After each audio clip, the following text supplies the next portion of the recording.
Welcome back, everybody. So I am still Beth Ridley, and we are still at the beautiful No Studios, and we are keeping it going with our interviews of members who have interesting and inspiring stories to tell. So right now I'm here with Pam Ferderbar. And just for fun, Pam, please just tell us your full and real name. Pamelka Ruja Konvalinkova Ferderbar. Yeah, so, and then there's that. So I love it. It was as a child, it was great. Yeah, and I'm sure there's like a whole story around that we'll have to interview you for another time. But for our conversation today, Pam, as I was reading through your bio, I thought it was really fascinating because I would say you've kind of come full circle in a lot of regards. So you're from Wisconsin, and you have roots in photography because your dad was a photographer, so you sort of grew up with that. You moved to LA where you got into commercial production. You came back to Wisconsin, and now you're dabbling more into photography and also writing. So I gave like a real short summary of that full circle, but maybe you want to fill in a little bit of the gaps there for us. Well, the family business was an advertising photography studio, and it was big. You know, it was like 25,000 square feet. We had 5 full-time photographers, but it was all advertising stuff. So I did that until 1994, and I was never a photographer. I worked on the sales end. I was an assistant. When I was real little, I used to mow the lawn and clean the bathrooms. Jack of all trades, a family business. But you know what? That's how you learn. Well, it is, like from the ground up. And then in 94, I moved to Los Angeles, where I signed with a bi-coastal production company. I'd been directing commercials here in Milwaukee. And then that sort of... I had a mentor, a guy named Melvin Sokolsky, was a famous fashion photographer who then went into television commercials. And he's, was mentoring me, and I was saying, I really moved to LA because I want to make movies. And he said, stop with the TV commercials. You make too much money. He says, you want give that up and just stick with writing. Oh, what a great idea, Melvin. I did that, and the money had stopped abruptly. Thanks, Melvin. Yeah. But the writing thing worked out okay in the long run. Yeah. But it took a while to get up to speed. And so I wrote a short story, which there was a bidding war over the rights to the short story, which is now a book. And shortly after that, and then all my executives were fired just before the movie was to go into production. And then that happened. And then I moved back here. I have aging parents, and my mom had taken a bad fall, and I'm an only child, and I can write anywhere. I came back and got involved at this photography organization, the Coalition of Photographic Arts, which is a fine art. Well, there's like 200 members, photographers of every level, from students all the way to my dad, who's a founding member. He studied with Ansel Adams in Yosemite in the late 50s. And so I started going to meetings with him and got more involved and volunteered for things, and then kind of ended up as the president because that befalls whoever does most of the volunteering. So that's what I've been doing lately, like almost exclusively, because we've really taken off. We've expanded our membership a lot, and we have a huge event here. Okay. On June 7th. Do tell. The Artie Bollocks Ball. Artie Bollocks Ball. Tell us a little bit about that. Well, bollocks, of course, is the British word for BS. And artist statements or text panels, oftentimes, those things that when you look at a piece of art, you go, oh, I really like that. That makes me feel serene or what have you. And then you read the thing and it's like, no, this is about the doom of mankind and we're all going to die. And you think, God, am I stupid? How did I got it wrong? Well, so our photographers, when they're tasked with writing these things, these artist statements, they lose their minds because they're not writers, and it's bollocks. So in preparation for doing a workshop on how to write artist statements, I found a website in England called artiebollocks.com, and it's an artist statement generator. Oh. And it's hilarious. That sounds hilarious. It's irreverent, and it's fantastic. And long story short, got to know the creators of that website, and they created one specific to photography for us. So there was a competition. You go to our website, you extract one of these ridiculous artist statements, and you have to make a picture that looks like it goes with the artist statement. How fun. Grand prize is a trip for 2 to London, which is kind of cool. And so how many artists do you have participating in this? We had well over 200 entries. They were members as well as non-members. It was open to anyone over 18 in Wisconsin. We have 50 finalists, which have now gone to England, the images, and they're going to pick the grand prize. So on June 7th, we're having the Artie Bollocks Ball, and it's a punk-inspired party. Okay. We have a DJ, Dory Zori from 88.9 is our disc jockey. There's a company called Trimark that is doing a 4-story projection mapping project, turning the whole side of this building into living art.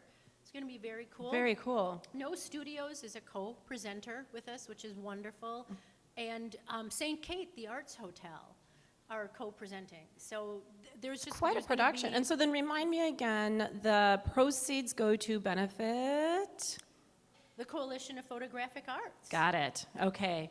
Well, congratulations. Thank That you. sounds like the place to be on June 7th. It's going to be a lot of fun. Okay. It's going to be a lot of fun. So now I want to get to this book. Now, this is your first published book, is that right? Okay, so and I know for every writer, storyteller, author, there is so much that goes into the actual final production once it's done. So you told us a little bit about your journey of how it was originally a screenplay and then everybody got fired, and I think this was the result then. But tell us a little bit about the book. So the title is Feng Shui and Charlotte Nightingale.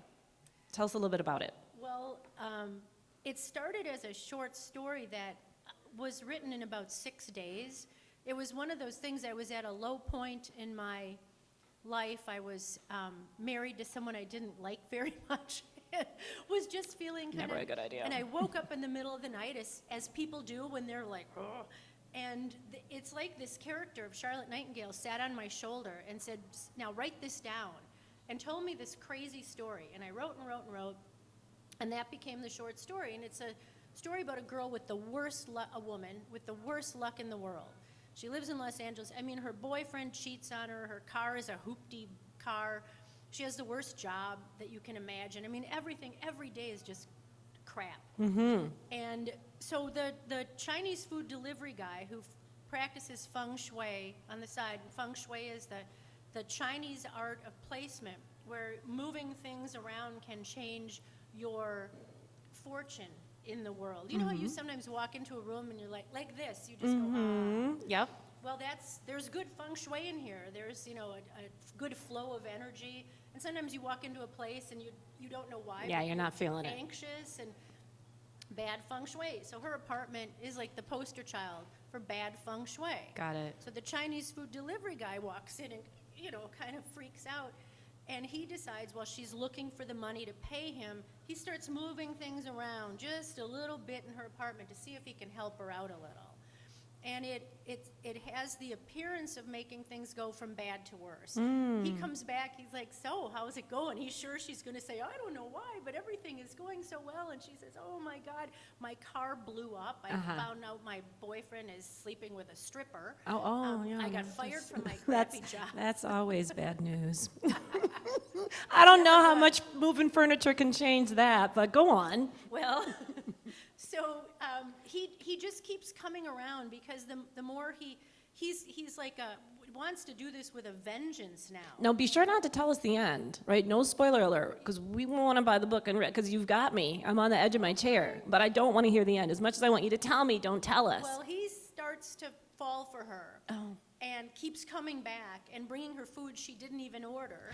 And she's so beaten down by life that she's like, okay. And while she's excavating her old jackets and purses in the closet, and things are falling on her head, looking for the dollar, you know, the quarters here and there to pay him, he starts doing little love feng shui things. And that backfires as well in some really, really funny ways. I think I'm going to stop you right there. I'm just not sure. Anyways, we will allow the book to unfold for ourselves. But I love the premise of it. Really cute, really creative. It's fun. Yeah. And it's a story about a girl with the worst luck in the world who was sort of me, and then her luck changes. And after I wrote the short story, I was super depressed. everything was really going sideways. And I got a call one day, and this woman asked to speak to me, and of course she mispronounced my name because, it's impossible to pronounce Pamelka Rouge, blah, blah, blah. And she kept saying it was Madonna, and I'm thinking, well, Madonna who? And it was actually It was Madonna. And someone knew someone who knew someone that had given her, or someone at her production company, this short story, and she was interested in optioning it. And I had the presence of mind, even though I was literally falling out of I'm sure that she heard like the crash, the shoe flew off. I'm like, oh, shit. Yeah. And to say, let me talk to my lawyer. And so what happened subsequent to that was there was a bidding war over the film rights. So where she offered me $20,000, and I was saying that would change everything for me. It ended up New Line paid $800,000 for the film rights to the thing. It was the short story that was the beginning of this book. Right. Okay. Yeah. And so that was very cool. And then, of course, I got a divorce after that and got soaked. So it's just like Charlotte, back to square one. So, but on that point, right, because I think working in a creative space, or quite frankly in any career, you've got your ups and downs. And so you were at a really, really, really up, but it seemed like it crashed pretty fast. Clearly you're still here, you've got a book, you're doing some really cool stuff, you've got an amazing event coming up. But what did it take for you to get back up again? And don't tell me that you moved furniture. Maybe you did, but in addition to what else, what would be your advice for other young people who find themselves maybe in a rut, and how to keep going, how to keep pushing through? Stupidity, I guess, maybe is the key to that. You just have to keep believing that there's something good around the corner. And I mean, at the end of the day, really what the book is about is perspective. And Charlotte begins as a glass is half empty person. And all these extraneous things happen. Nothing really changes until one day she says, I am done with this crap. I'm not going to let people walk all over me. All the things that we do that keep us down, she just one day stood up and said, I've had it. And the minute she threw her shoulders back and said, you know what, I like who I am. Y'all want to mess with that, go to hell, things started changing. I like it. So it's not even so much that things have to change around you, because there's so much that is out of our control. It's really the mindset. It's the perspective. It's like with anything in life, it really is. I mean, I don't know whether things like feng shui or prayer or mitzvah or any of those things have any validity, or if they all do, but it's in combination with our own attitude and our perspective that makes things change. I don't know. I don't know that there's voodoo or magic in the world. But I know that you'd never succeed as long as you're always kind of looking down and going, oh, now what? Right. So Pam, one of the other things that I wanted to talk to you about that I thought was really interesting is that since you've been writing more regularly, it's not the only thing that you do, so I didn't want to say full-time, but you had mentioned that being a writer feels very isolating. And so, moving back to Milwaukee was part of connecting with your family, connecting with a bigger community here. I think No Studios plays a big role in that. Huge. So just talk a little bit about, how you've transitioned from isolation to not just being part of a community, but I would say now leading a community, as evident in the Artie Bullock's Ball that you're putting on. I remained somewhat isolated even after I came back. I've completed this as a novel after I got back. Okay. So between just hanging out with my parents, I'm an only child, and I don't know, I just kind of like dropped out, all my friends were in LA pretty much, and once I started getting involved with the Coalition of Photographic Arts, it's silly, but it's like I came out of my shell a little bit. I'm not an introvert, but I don't know, it felt kind of good to just be cocooned for a while. Sure. And now and with No Studios, it's like this whole world has blossomed. And what is being a No Studio member mean to you? Well, I spend a considerable amount of time here because you never know who you're going to meet.